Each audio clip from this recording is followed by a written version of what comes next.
Hello, thank you for joining this webinar. Our names are Jeremy and Sarah Whalen.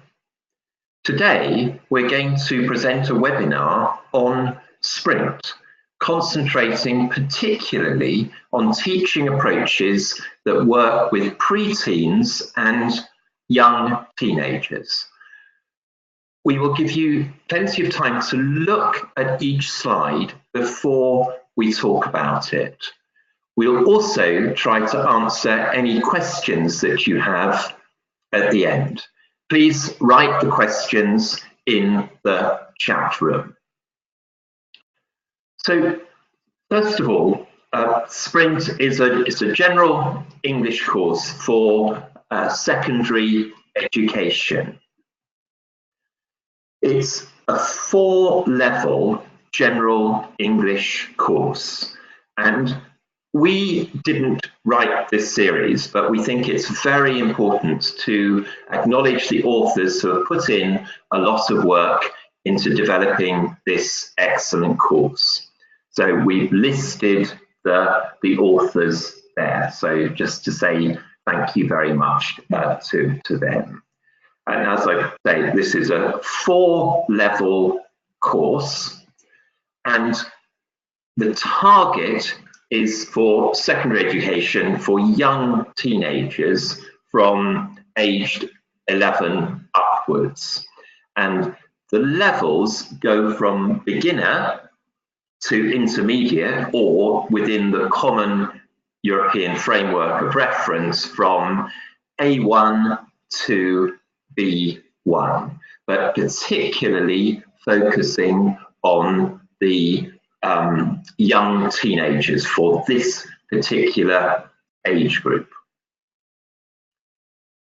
So first of all, we'd just like to very briefly show you some of the components of the course. So for the student's book, a workbook with an audio CD and a drama reader. And we will be looking at the drama reader later on in our webinar to show you how these activities can be used. There are video activities and a downloadable digital book. So you can see there's a lot of technology and so on, and online resources which are particularly appropriate for students at this age range.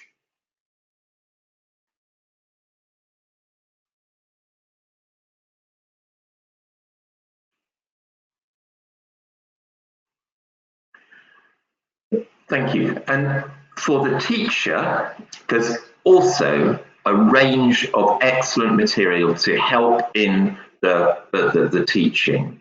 A comprehensive teacher's book, audio CDs with all of the audio recordings, and tests and resources. And again, for students at this age, testing and so on is very important to make sure you know exactly where their level is and how they are making progress. So the test maker also helps to do that.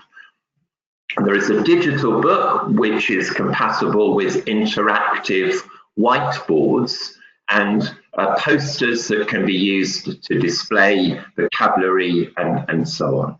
So as you can see, there is a wide range of different resources to support the teacher, and particularly online resources that are downloadable.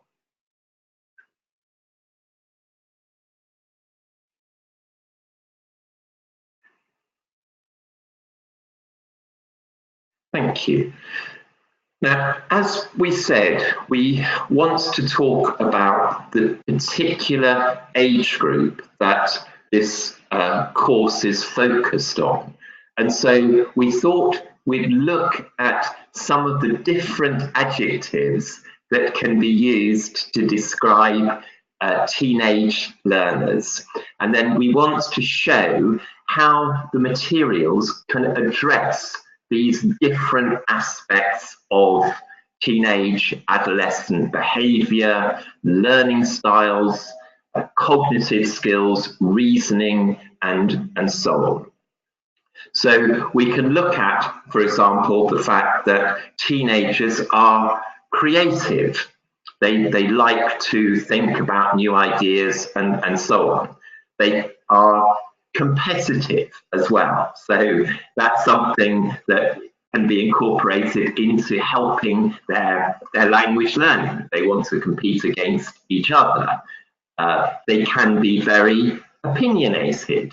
And in our course, we show how they can express their opinions, but in a way that is structured and gives them the opportunity to say what they want. But also they can be emotional, rebellious, self-conscious, reluctant, and so on.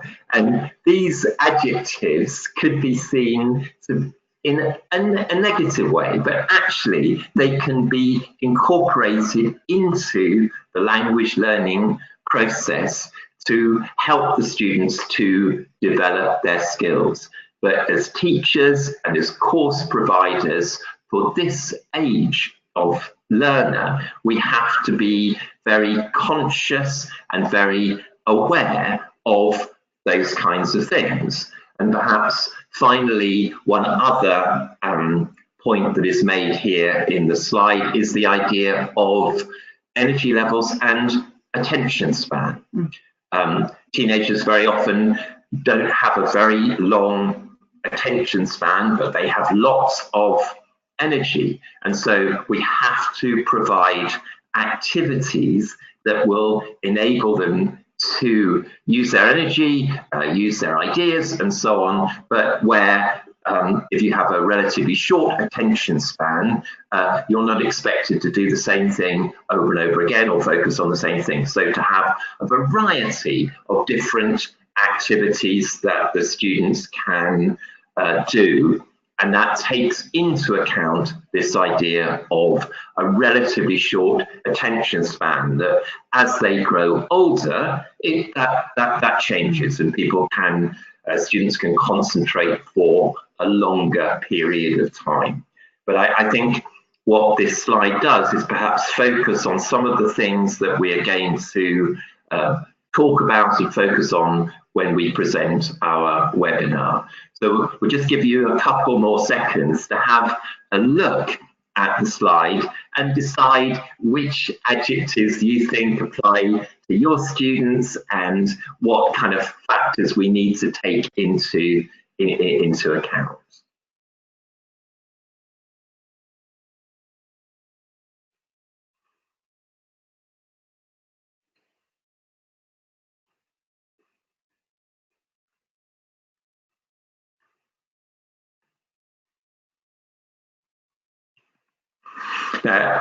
As we know, teenagers were born in the 21st century, and we want to focus on some of these 21st century skills which particularly apply to young learners.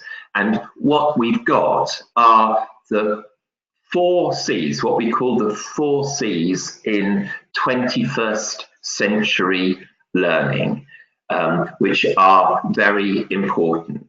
Critical thinking, communication, collaboration, and creativity.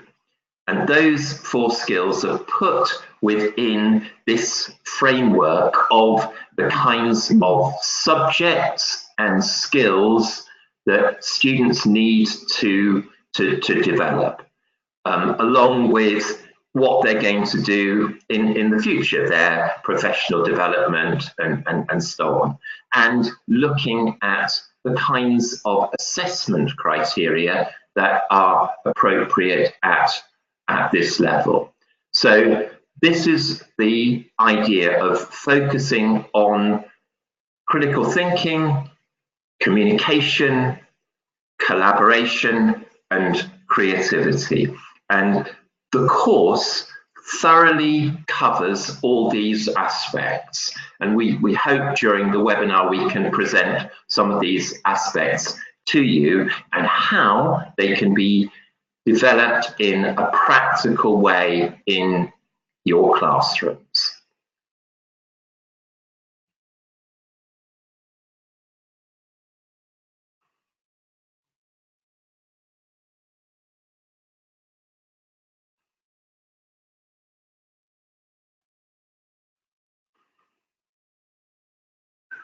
So just to take this on a little bit further, you can see on one side of the slide, we've got these 4 areas: creativity, critical thinking, collaboration, communication, and then how they develop into different areas in terms of learning and so on, and what they reflect, things like media literacy, information literacy, communication and technology literacy, and then how that moves on to other areas such as leadership and responsibility, social and cross-cultural skills, and then also initiatives, students taking the initiative for their own learning.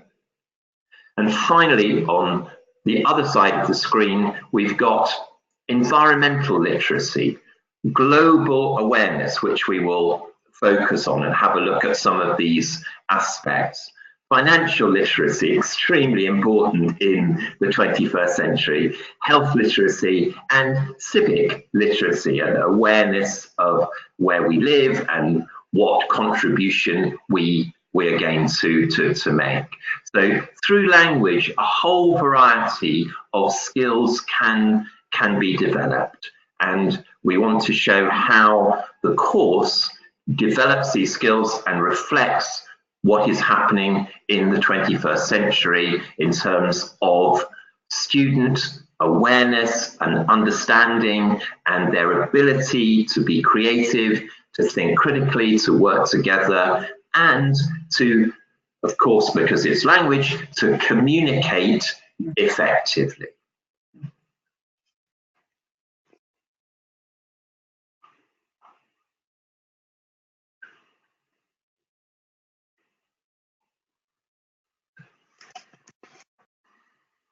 In the next series of slides, we're going to show you how these 21st century skills are taught in Sprint. This unit focuses on global awareness. The books have very effective exercises to introduce topics and, in this case, global awareness. And you will, of course, have a lot of ideas of your own. The pictures on this page are all excellent visual aids. Students are asked to work in pairs and think about global and local products, such as cheese in the first picture. On the next page, there's a text entitled The Global Debate. Obviously, there are lots of ideas that in the book that you can use as teachers.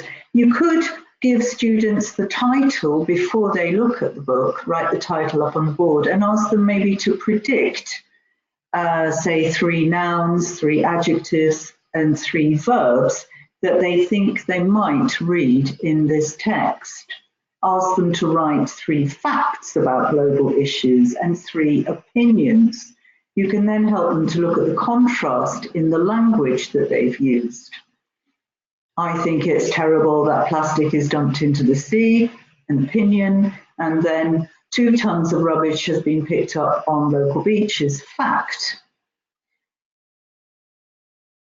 Then you can ask students to scan the text for their vocabulary ideas to see if they've got the same words as in the text or different words, and look for other examples of statements of fact and opinion. So when we're looking, we're focusing very much on the structure of the language. The Over to You section provides an extra activity where students identify things they own themselves, what they're made of, and where they were made. So this is very much personalizing the subject.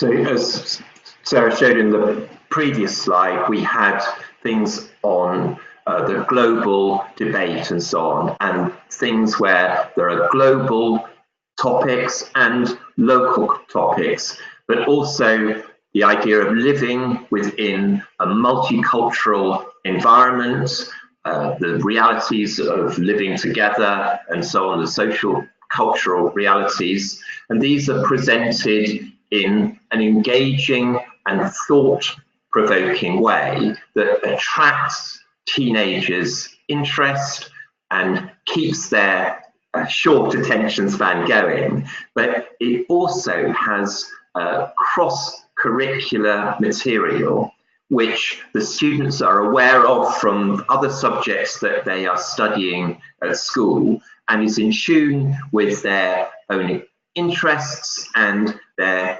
daily experience. To think about their clothes, where the clothes come from, where they're made, where they get the material and so on, and how this, in terms of the global debate, is reflected in what is happening in the world in the 21st century.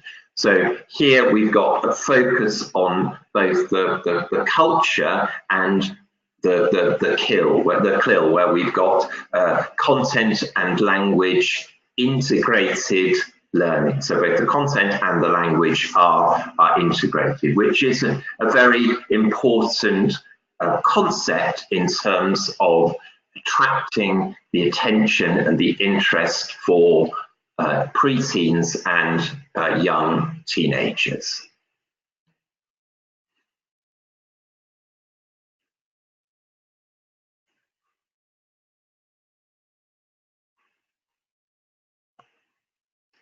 So in this slide, you can see a variety of activities from the Sprint series. We've decided to focus on the vocabulary building in this slide. For example, the students can describe the logos in the center of the slide there, and they can think about logos they already know, possibly describe them to their partners in the class and see if they can guess what the logo is. We can also revise language that they already know to describe shapes and colors. And this vocabulary building can be developed to more specific descriptions of other shapes. So for example, round, rounded, surrounded by sharp edges, and so on. So really making the shapes sort of come to life. Okay, and colors: blue, pale blue, bright green, apple green, bright apple green, and so on. So we can build vocabulary to do with colors. The three circles at the top of the page give ideas for deciding on and storing vocabulary. So here we're using a type of Venn diagram, not exactly a Venn diagram, but in this case, we're describing people and feelings and words which can be used to describe both. And we've chosen the example of hard, so a hard person, and also a hard surface. A kind person, but we wouldn't say a kind surface. Shiny surface, not necessarily a shiny person. Again, this kind of activity can be used to personalize what students already know, what is actually within their own lives, and making the vocabulary more meaningful rather than just writing down lists with translations. In the corner here, we've got a nice world map, which can be used for many, many things, as you know, and we thought perhaps the present continuous would lend itself well to this. What are people doing at the moment? What time is it where we are now? What time is it in different parts of the world? And what are they doing at the moment? So it makes it a very realistic exercise.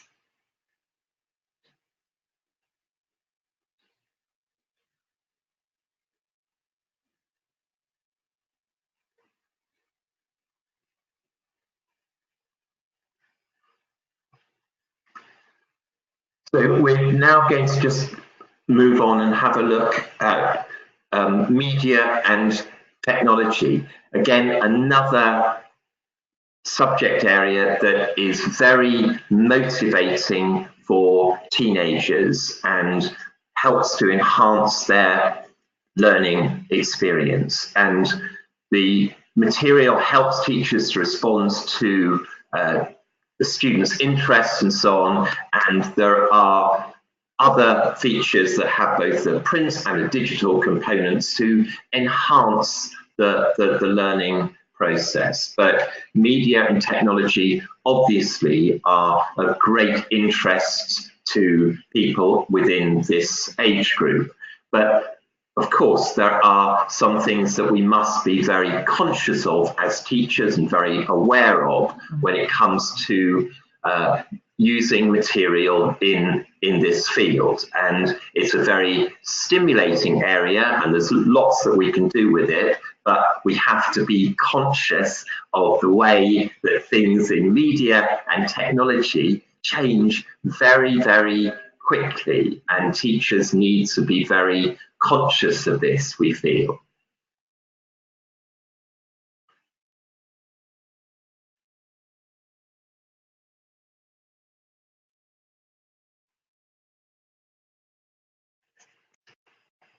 So here, as you can see, we've got some examples of how media and using media can be put into the teaching process to help students to develop their language skills. But as we said, I said previously in the previous slide, there are some pitfalls in this, in that the language used in technology can change very quickly. Technology for young people is also something that is very dynamic and doesn't stand still. And we are very conscious of this, but we write materials as well, and we worry about vocabulary that we put into a book that can become out of date very quickly. A couple of things just for you to think about. Do we now say smartphone? Do the young people talk about a smartphone, or do they just talk about a phone? Because all phones for them are smartphones. That's one thing. Another area is, of course, the dangerous area of Facebook. With now, if you talk to young people, a lot of them say, oh, we never go on Facebook because that's what our parents use. We're going to use other formats, perhaps like Snapchat, and then Snapchat may have a very short span and things will change. So things like Skype and Twitter and so on, and to send a tweet, all of these are things that people, language that people use and so on. But there can be some pitfalls in that we want to try to keep as up to date as we possibly can in terms of what we are using in class. But when we're teaching this age group, they are very savvy. They are very aware of the changes and so on. And so they sometimes think the moment for older people say something, it's out of date. And it's how to incorporate that into the classes and so on, so that we are aware of that, but at the same time we acknowledge that we are teaching the language, and we don't want to teach things that will become out of date quickly or that will not be relevant. But we think with the Sprint series, it's very conscious of all of these things. It's just that teachers also have to perhaps be one step ahead and to think about the kinds of language that we are using. But I think, if you have a look at the learn to learn section, it's very true now. We use verbs which were nouns that we say we Skyped, we emailed, and so on. We're going to tweet. or to send a tweet perhaps, but all of those are some things that are developing and changing and so on. But the teenagers and so on like to be taught this kind of language.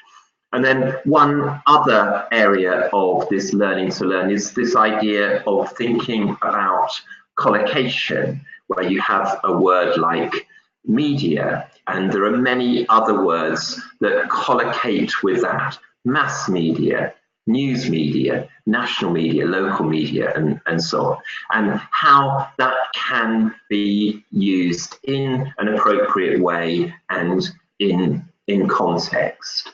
And then we have other areas, perhaps with apps. You have a sort of a music app, and then you have an app store, and so on, and lots of different apps that the students are familiar with. So I think what we're saying here is that with media and technology, it is of course a highly motivating subject, and students are very interested in it. It builds their competencies in a number of different ways. But only as teachers, we must be aware of the dynamic changes, and language changes in many areas, but it changes probably faster in the media and technology area than it does in things like literature and so on. And so I think that's something that teachers just need to think about and so on. But the book very much reflects what is happening in the real world in the 21st century.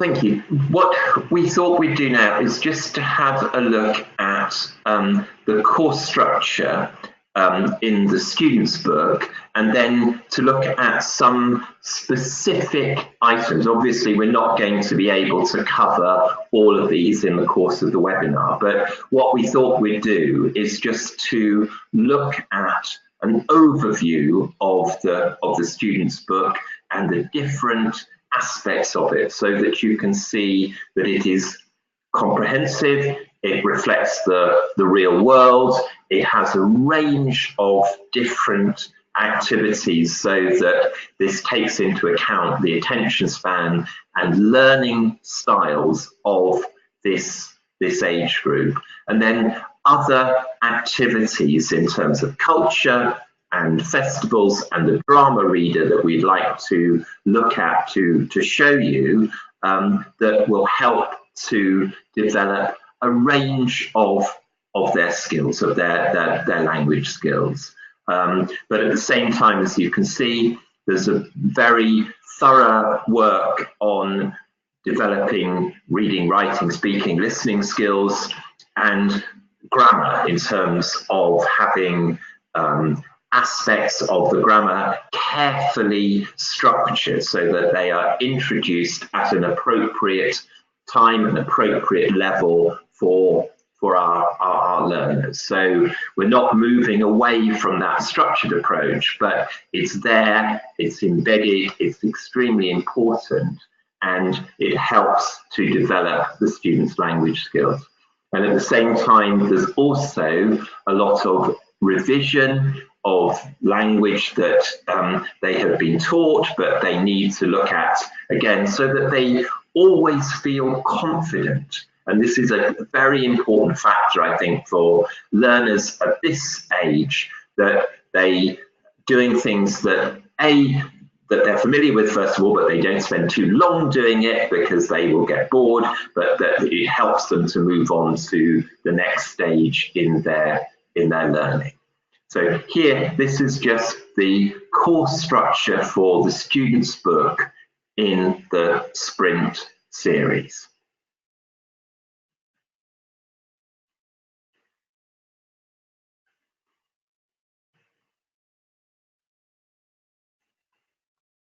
Thank you. And Also, there is a workbook with a whole range of other activities too. So students need to also to revise, to practice, and so on, and to do a lot of activities on their own. So this helps with aspects such as learner autonomy, being conscious of your own learning, of how much you have learned, and so on. So a whole range of things that they can do, as well as grammar reference sections, vocabulary, and things where they can build their own word list so that they can focus on vocabulary that is personal and relevant to them. Another very important area, we think.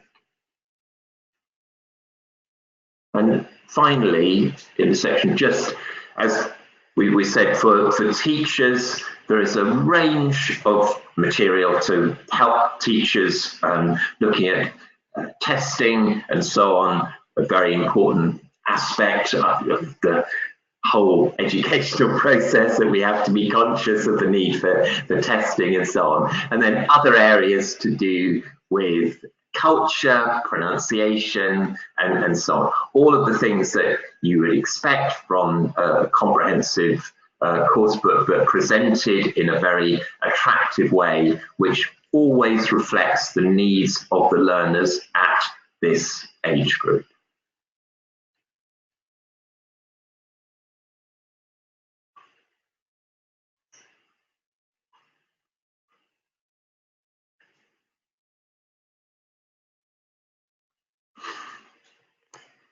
So this is an example of a contents page from Sprint 2, or the contents page from Sprint 2.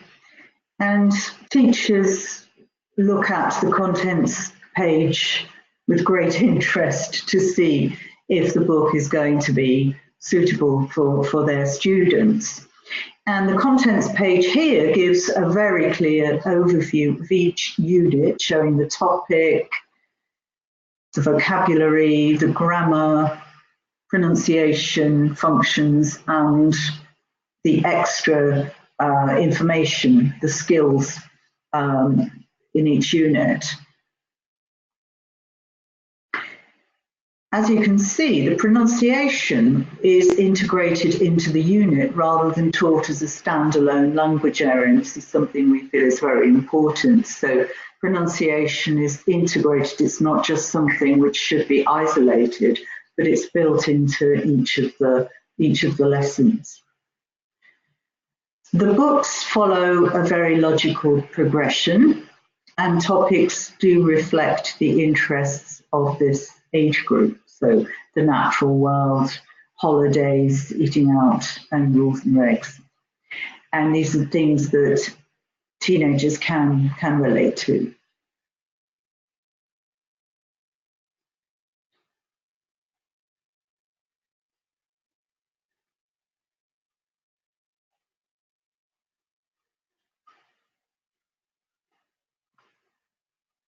Okay, so we've got another slide here showing some interesting activities, and obviously the book is very attractive to look at, so it is appealing to students. In the case of numbers, I mean, there are a few activities here, revising numbers and so on. But what you can do, again, to personalize the material, is to ask your students to think of three or five numbers which are important to them, between, say, 1 to 100 or 1 to 10 or 1 to 50, whatever you think is best for your students, whatever you decide, and then write those numbers down. And they can then explain to each other why the numbers are important. Maybe it's a birthday, a special date, numbers of people in their families, and so on. And this can help revise cardinal numbers and ordinal numbers.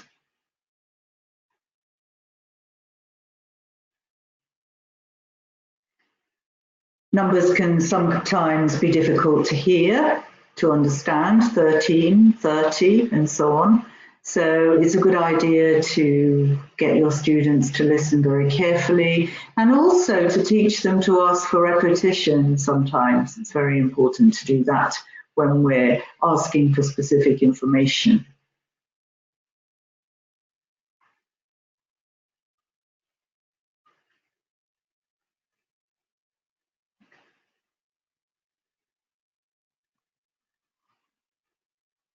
So here you can see that we've got a range of different activities to do with vocabulary, functions of the language, grammar, and so on. But also, one of the things that we think is very important for this age group is this idea of self-evaluation.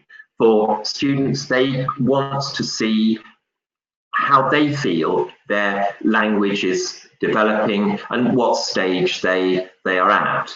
And by having a test like this, it enables the students to think about what they need to do in order to make further progress. And it's done in a way that is very positive. And I think, again, this age group, they want to see things in a positive light, not what we don't know, but what we do know. But if there are things that we need to work on, then it's very important to do that as well. So as you can see in the bottom right-hand corner of the slide, we've got this self-evaluation section where they can look at the lexical competencies, how much vocabulary they know, the communicative competencies of being able to use functions appropriately, to ask for information, to give directions, to do various activities with the language, and to enable them to do those, then they obviously need to have the grammatical structures and to be confident of using those structures in where they are working in, And so we have a self-evaluation section to enable them to think about that, and then to say, I must revise what I must work on to enable me to do these tasks better, and so on, but in a very positive way. So in terms of 21st century skills, the students themselves take the initiative and they think about their self-direction, but it within a guided way. So it's not just saying, oh, go off and think about what you want to improve on, but it's done in a structured way so that they can see what they need to work on and how they need to progress.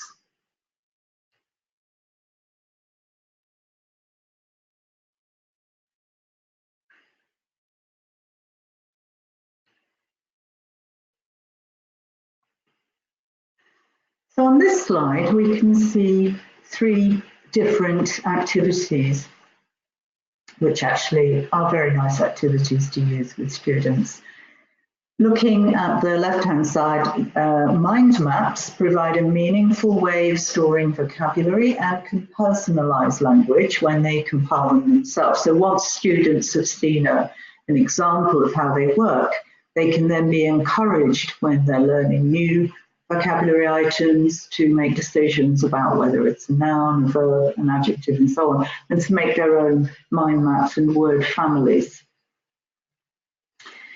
The board game, an excellent board game. Students can do the board game for sure, but they can also make their own board game questions, which is nice because, again, it's personalizing and it's also focusing the attention on grammar, question formation, and it's something that they can do as a group. They can play the sprint game on their own in groups or pairs. The culture quiz is a nice way of getting students to discuss the answers maybe agreeing and disagreeing on the answers. And again, it can be written for them. They can write this themselves. They can write it perhaps about their own country, for other people, for other nationalities. It can also lead to a lively debate about their own culture.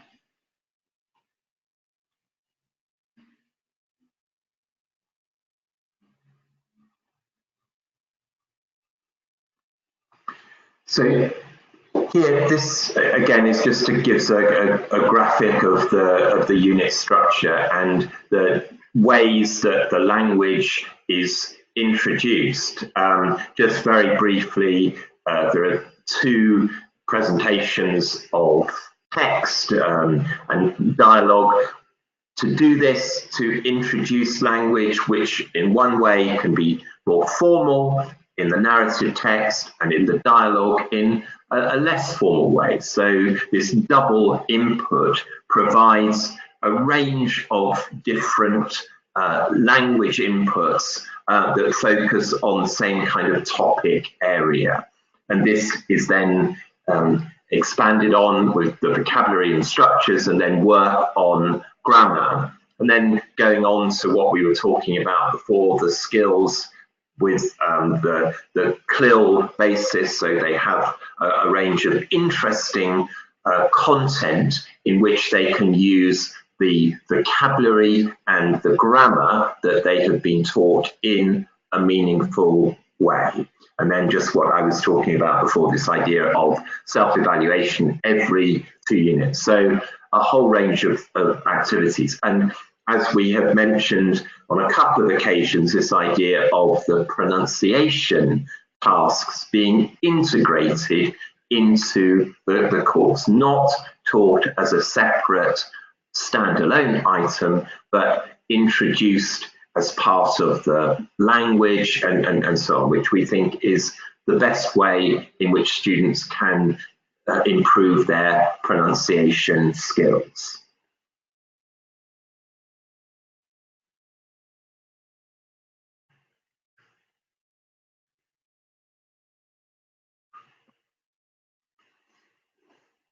So we focused on the pronunciation box on this page. And it's a good example of how pronunciation is integrated or should be integrated when we're teaching. This section shows how stress patterns in sentences can shift. So we can change the message of what we're imparting by shifting the stress and altering the intonation. So I've taken the example, it's in the book, do you like dogs? Do you like dogs?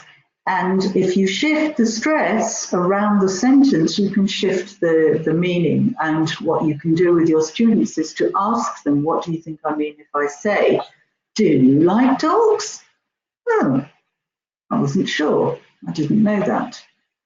Do you like dogs? Rather than somebody else. Do you like dogs?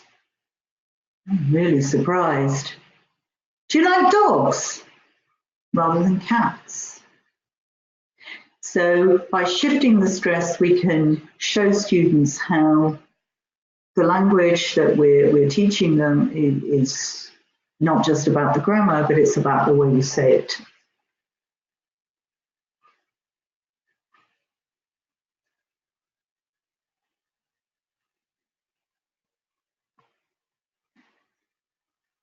We've also chosen to look at the readers, as we know that they're popular with students and teachers because of the range of activities and genres and levels that we can find. Now, if you've chosen a class reader, so a book that everybody is reading, focus on book types first and maybe compile a mind map on the board.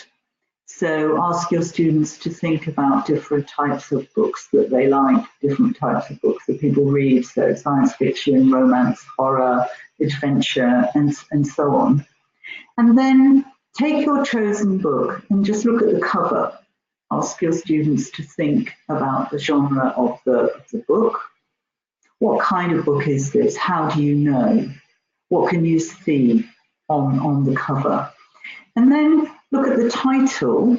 And again, we can look at the pronunciation, the stress on words in the title. So, for example, Canterville in this case. And other words. We can look at the word ghost and think about whether we can find other words in the word family, for example, ghostly, wonderful, wonderfully, and so on. So your students can describe what's happening on the cover. And this can take quite a while, as you can see, certainly from these covers. There's a lot going on. And on the back of the book, there is usually a brief description giving more information about the story. So what you can do is get your students to possibly predict the vocabulary they're going to come across in the book. So quite a lot can be done before the book is actually opened.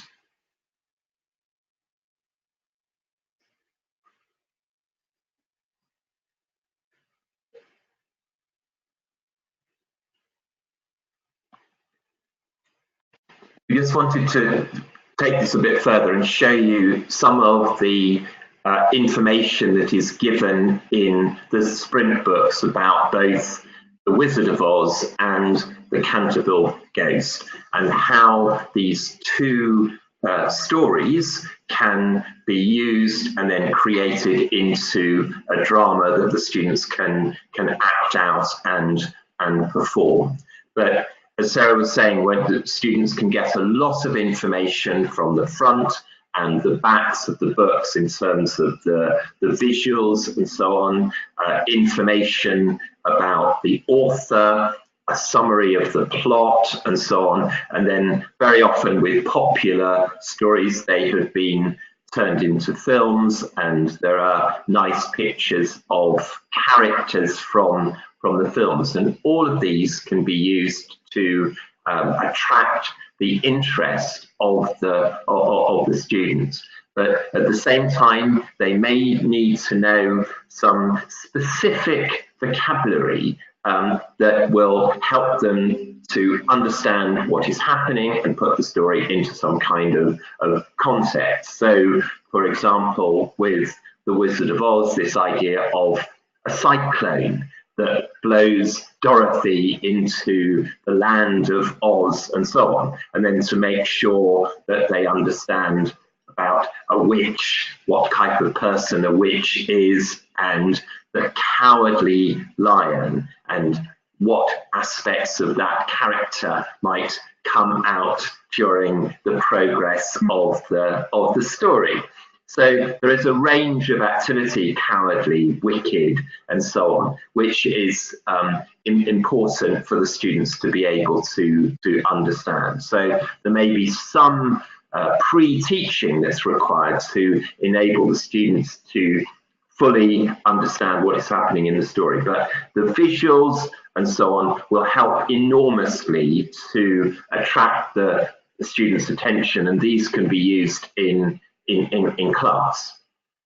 The same with the Canterville Ghost, the information about the author, the type of person that he was, and so on, the time in which the book was written, the sorts of characters who might be involved in the story, the American family and so on, who come to stay in Canterville Chase. And all of these things can be helpful to grasp the interests of the students and make them want to then do further work on the material so that they can turn it into a very interesting drama. And all of those things, a lot of skills that are involved in that.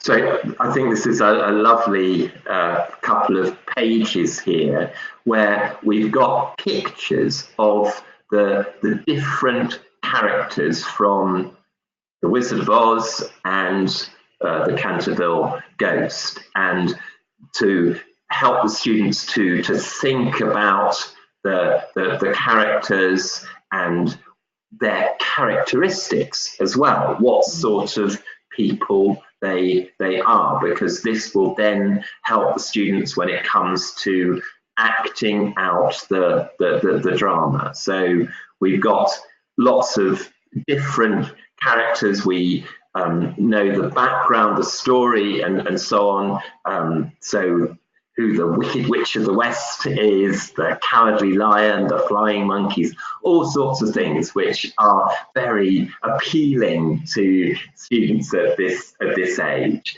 and will make them want to act this out. And then perhaps they can think of people in class who would be most suitable for being that particular character. And the same with the Canterville Ghost. We've got like the narrator, somebody telling the story, and then Lord Canterville, and then the American family. So a range of different contrasts, different people, and so on, that can be acted out during the drama sessions.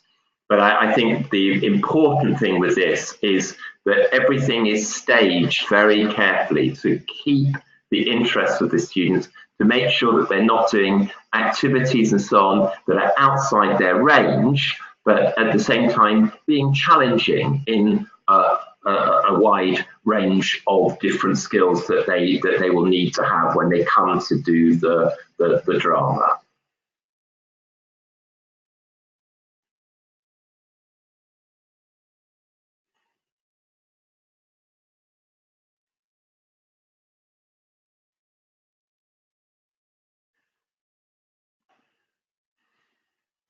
So as we've been saying, that in the book we want to try to see how things are staged, so that all the activities have enabling language, enabling skills to make sure that the students are prepared to complete a particular task. And so here we're thinking about who is going to act in the play, what they're going to have to help them in terms of the props and so on. And so there are all kinds of things that students will be able to do, but they have got the language to enable them to do it. And then when in acting out the play and taking part in a drama, then a lot of the things that we have been talking about will come out quite naturally. Stress patterns, intonation, making yourself clear, and so on, and communicating effectively. All of these are things that we say are 21st century skills that the students need, but these kinds of activities provide a way for them to communicate, to use language, to develop grammar and vocabulary, but within a very interesting and motivating context. And one other aspect of these 21st century skills is collaboration, working together. So the students have to work together in order to produce a play like this. And so this helps them to do that, but in a very positive, motivating way within class activities. And we're not expecting them, and we shouldn't be expecting them to do more than they're capable of, that they do things within their own level of ability. And I think this is extremely important. I think this is what the Sprint series does very well, to make sure that everything is staged and is appropriate for the level of the student. And just finally, with the drama section, there are perhaps a couple of other activities that could be done as follow-up activities, so that students, once they have acted out the play, could perhaps do additional tasks like writing a different ending to the play, or to think about it from a different character's perspective.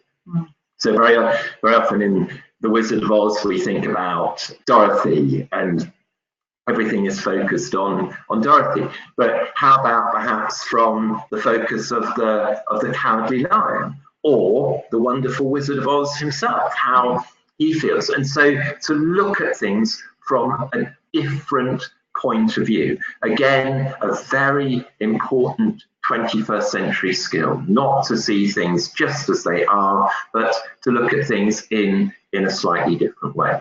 And all of these activities provide a range of things that can be done which are appropriate to what we set out right at the beginning, that we have to have material that is relevant and focuses on the needs of preteens and young teenagers, to take into account their learning styles, what they learn and why they learn in that particular way, because of their cognitive development, their emotional development, and so on. And as we showed from one of the first slides, teenagers are different. They think about things in a different way. They have a shorter attention span. They're likely to be more opinionated and so on. And all of these provide huge challenges for the teachers. And sometimes people say, they're very difficult to teach, but actually they can be extremely rewarding if you take into account all of these factors. And that's really where we'd like to end this webinar, to say thank you very much, and we hope that you can see the advantages of using Sprint, particularly for teaching students of this age. So thank you very, very much.